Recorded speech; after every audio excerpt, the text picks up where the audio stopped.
chini kama hivyo. Kwenye Uislamu ni kufanya uadilifu. Tunasema kila mmoja lazima afanye uadilifu, lakini kiongozi hasa kiongozi anatakiwa awe ndio wa kwanza kuwa mwadilifu, kuwa yeye ndio kioo. Yeye anatakiwa na kauli nzuri, yeye anatakiwa na matendo mazuri, awe na huruma, kuhurumia ni jirani yako, ni rafiki yako. Tukiwa humu, hata kama kuna mtu umpendi, lakini kwenye suala la uadilifu lazima ufanye nini? Uadilifu. Sio sawa unagawa chakula kwa sababu huyu simpendi, simpatii nyama tamu. Ndio. Na sisi wamama ndio kabisa jamani, ndio tunanitia. Muombe Allah tufanye wepesi. Jalie mapenzi kutoka moyoni. Na tupendane kwa ajili ya Allah. Lakini kifikia kuchukiana pia tuchukiane kwa ajili ya nani? Allah. Maana yake nini? Umempa nasaha mwenzako, jamani, hichi Mwenyezi Mungu anasema hichi, Mwenyezi Mungu anakataza hichi. Ukiona anang'ang'ana nacho, basi wewe inabidi umchukie kwa ajili ya nani? Allah. Sasa usimfanye huyo ni rafiki. Yaani mtu anakupeleka kwenye ushirikina, ngoja nikupeleke kwa mtaalamu fulani. Huyo unataka awe rafiki yako? Wewe ndio unatakiwa wa kwanza kumpa nasaha.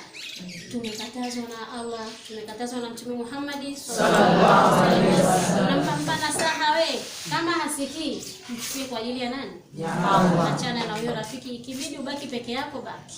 Sawa? Kwa hiyo ndugu zangu, ninawapa nasaha nyinyi viongozi mliochaguliwa, mkafanya uadilifu, lakini kitu cha kwanza mumtangulize Allah. Kila jambo kabla mjalifanya jambo lolote akisheni mnamtanguliza nani? Allah. Usidharau jambo lolote ukasema ulifanya kwa akili yako. Hata siku hii jambo lolote unalotaka kulianza kulifanya mtangulize nani? Allah subhanahu wa ta'ala. Ndio maana tunafundishwa hata jambo lolote ulianza kwa bismillahirrahmanirrahim. Maana ukisema tu hata bismillahirrahmanirrahim unakuwa umemtanguliza nani? Allah. Hata umekaribishwa kwenye kikao kama hicho, kitaka kabla ya kukaa sema nini? Bismillahirrahmanirrahim. Pale Mwenyezi Mungu naye anakuwa ndio kiongozi wako, kwa hiyo utakuwa mwadilifu kwa sababu umemtanguliza nani? Allah subhanahu wa ta'ala. Kwa hiyo cha muhimu tukajitahidini kufanya nini? Uadilifu. Hilo ndio jambo muhimu sana, kwa sababu saa hizi sisi tunaongoza jumuiya. Tunaongoza jumuiya ya kina mama. Waliopo hapa ni wachache. Wilaya nzima ya Mwanga ni kubwa. Itatokea kama vile tunaitisha sijui ni mihadhara, tunaitisha ni maulidi, tunaitisha mashindano fulani, wanakuja wamama wengi.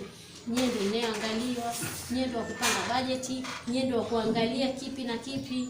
Ifike mahali labda tunaenda kwa mayatima, ile bajeti yetu tunaifanyia uadilifu, tunachukua tunawapelekea mayatima au ni magereza, ili mradi kwenye uongozi cha muhimu pia ushirikiano. Kwenye uongozi lazima kufanya nini? Ushirikiano. Lazima. Yaani ili muende sawa lazima mshirikiane.